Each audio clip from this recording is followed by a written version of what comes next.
আসসালামু আলাইকুম সুপ্রিয় শিক্ষার্থী, সিস্টেম এডুকেশন যশোরের পক্ষ থেকে সবাইকে জানাই আন্তরিক শুভেচ্ছা এবং অভিনন্দন। আশা করি সবাই অনেক ভালো আছো।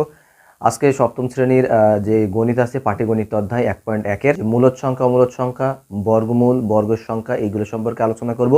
লং টেকনিক এবং শর্ট টেকনিক, যাতে তোমরা ব্যাখ্যা করে উত্তর দিতে পারো এবং টিক বা ছোট প্রশ্ন থাকলে শর্ট টেকনিকে কিভাবে এইসব প্রশ্নগুলো উত্তর দিতে পারো সবগুলো একসাথে আলোচনা করব। যেহেতু মূলদ সংখ্যা আর অমূলদ সংখ্যা আলোচনা করব, তার আগে এই মূলদ সংখ্যা এবং অমূলদ সংখ্যা কিভাবে এসেছে সেগুলো একটু দেখি। দেখো, এখানে বলা হয়েছে যে সংখ্যাকে দুই ভাগে ভাগ করা হয়েছে। এই সংখ্যাকে বলা হয় নাম্বার দুইভাবে। একটা হচ্ছে যে বাস্তব সংখ্যা, যেটাকে রিয়েল নাম্বার বলা হয়, একটা হচ্ছে অবাস্তব সংখ্যা, যেটাকে ইমাজিনারি নাম্বার বলা হয়। এখানে দেখো, বাস্তব সংখ্যা যেমন 1, 2, -2 পূর্ণ 3/2 অংশ, √2। এখানে অবাস্তব সংখ্যা √5, √7, 5/0, এগুলা দেখানো। এখন এগুলোর ব্যাখ্যা পরে যাবো, জাস্ট এগুলো একটু দেখে রাখো। তো এই যে বাস্তব সংখ্যাকে দুটো অংশে ভাগ করা হয়েছে, একটা হচ্ছে মূলদ সংখ্যা আর একটা হচ্ছে অমূলদ সংখ্যা। মূলদ সংখ্যাকে রেশনাল নাম্বার, অমূলদ সংখ্যা বা ইরেশনাল নাম্বার বলা হয়। দেখো, এখানে দেখো √4, √16, 5, 2, 0, -1, 1.5, 0.6, -2, এই সবগুলো হচ্ছে মূলদ সংখ্যা বলা হয়েছে।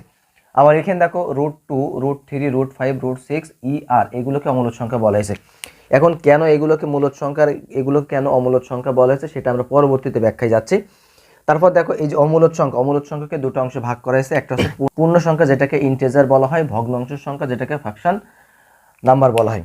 তো এই যে দুটো অংশ, অর্থাৎ মূলদ সংখ্যাকে দুটো অংশে ভাগ করা হয়েছে, একটা হচ্ছে পূর্ণ সংখ্যা, একটা হচ্ছে ভগ্নাংশের সংখ্যা।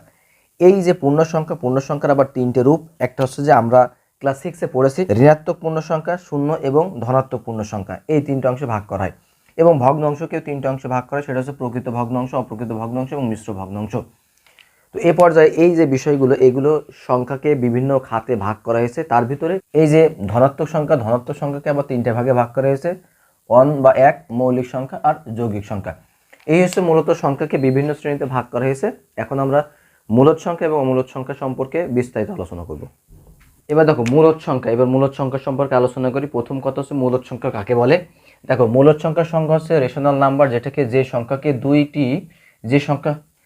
সংখ্যাকে দুটি পূর্ণ সংখ্যার অনুপাতে প্রকাশ করা যায় তাকে মূলদ সংখ্যা বলে। অথবা আরেকটা লিখতে পারি, যে সংখ্যাকে ভগ্নাংশ আকারে প্রকাশ করা যায় তাকে মূলদ সংখ্যা বলে। এখন যেমন ধরো -2 একটা মূলদ সংখ্যা, -1, 0, 1, 2, 2/5, 1/4, এরকম যে সংখ্যাগুলো আছে আর একাধিক হতে পারে, সেগুলো সবই হচ্ছে মূলদ সংখ্যা। এখানে হচ্ছে মূলদ সংখ্যা আমরা কিভাবে চিনবো, কত হচ্ছে সংজ্ঞা তো বুঝলাম, কিন্তু কিভাবে চিনবো। দেখো, স্বাভাবিক অবস্থায় অসীম যে সংখ্যা ভাঙা যায় না, এবং যেই সংখ্যাটা অক্ষর, এই ধরনের সংখ্যা বাদে বাকি যে সংখ্যাগুলো আছে সবই মূলদ সংখ্যা। তো সেক্ষেত্রে আমরা একটু বিস্তারিত আলোচনা করে যদি দেখি, দেখো সকল পূর্ণ সংখ্যাই মূলদ সংখ্যা। যেমন ধরো -1, -6, 0, 1, 2, এইগুলো। তার মানে যত তোমার ঋণাত্মক সংখ্যা আছে, ধনাত্মক সংখ্যা আছে, শূন্য আছে, সবই হচ্ছে কি তোমার পূর্ণ সংখ্যার অন্তর্ভুক্ত।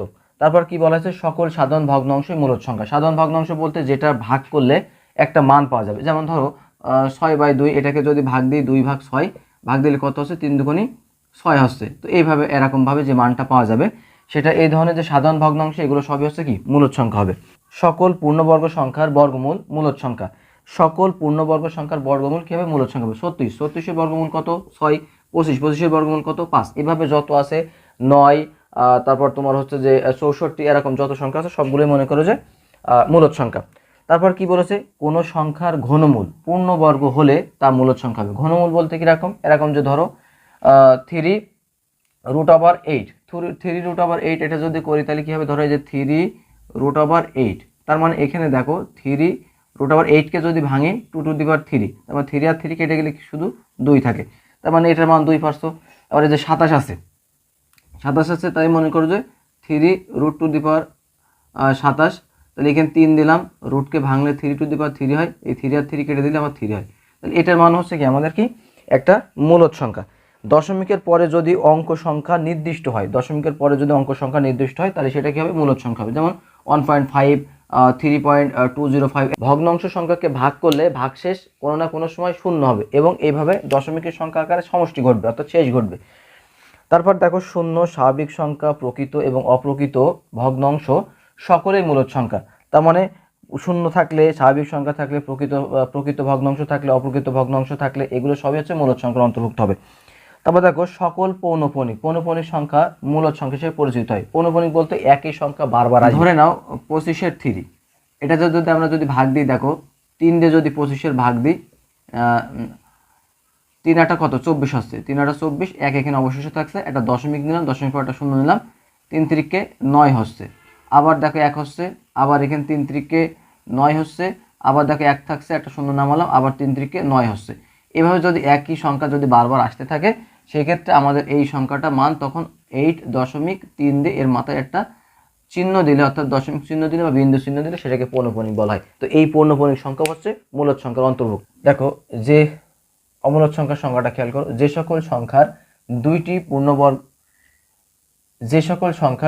পূর্ণ সংখ্যার অনুপাতে প্রকাশ করা যায় না, যে সকল সংখ্যার দুইটি পূর্ণ সংখ্যার অনুপাতে প্রকাশ করা যায় না তাকে অমূলদ সংখ্যা বলে। এখন এই প্রকাশ করা যায় না যে সংখ্যাগুলো, তার শর্ত কি কি দেখো, চেনার উপর। কিভাবে চিনবো? যে সকল সংখ্যাকে a/b অথবা ভগ্নাংশ আকারে প্রকাশ করা যায় না, সেটা হচ্ছে অমূলদ সংখ্যা।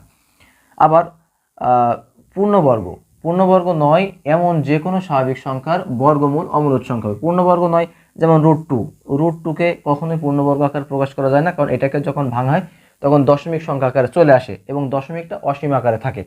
√3, √5 সবই একই কায়দার, সবই একই ধরনের। তারপর দেখো দশমিকের পরের সংখ্যাগুলো যদি ভিন্ন ভিন্ন আকারের অসীম হয় তবে সেটি কি হবে? অমূলদ সংখ্যা হবে। তার মানে একটা সংখ্যাকে তুমি ভাঙতেছো, ভাঙার পরে ধরো এখানে দেওয়া আছে 4.32548, এভাবে হতেই আছে এরকম। এই ধরনের যে সংখ্যাগুলো আছে সেটা ভগ্নাংশ সংখ্যা হোক বা যে সংখ্যা হোক না কেন, যখন এভাবে বাড়তেই থাকবে তখন সেটাকে আমরা অমূলদ সংখ্যা হিসেবে ধরে নেব। তারপর দেখো পূর্ণ ঘন নয় এমন স্বাভাবিক সংখ্যা ঘনমূল অমূলদ সংখ্যা। পূর্ণ ঘন নয় এমন স্বাভাবিক সংখ্যার ঘনমূল হচ্ছে অমূলদ সংখ্যা। যেমন 3√2, 3√5, 3√29, এই যে সংখ্যাগুলো, এগুলো যদি ভাঙা হয় তাহলে এটা কখনোই তোমার পূর্ণ সংখ্যা হিসেবে পরিণত হয় না। সেক্ষেত্রে আমরা এগুলোকে বলতে পারি অমূলদ সংখ্যা। এখন আরও একটু সহজভাবে যদি আমরা মনে রাখি, সেটা হচ্ছে অমূলদ সংখ্যা মনে রাখার শর্ত হচ্ছে ভাঙানো যায় না, মানে ভাঙা যায় না, ভাঙানো যায় না। 2 নম্বর হচ্ছে অসীম, সংখ্যাটা অসীম, তার মানে কি হতেই থাকে, দশমিকের পর সংখ্যা হতেই থাকে। 3 নম্বরটা হচ্ছে অক্ষর থাকে, যদি কোনো অক্ষর থাকে যেমন a b c এরকম যদি অক্ষর থাকে তাহলে সেগুলো সবই হচ্ছে অমূলদ সংখ্যা ধরায়।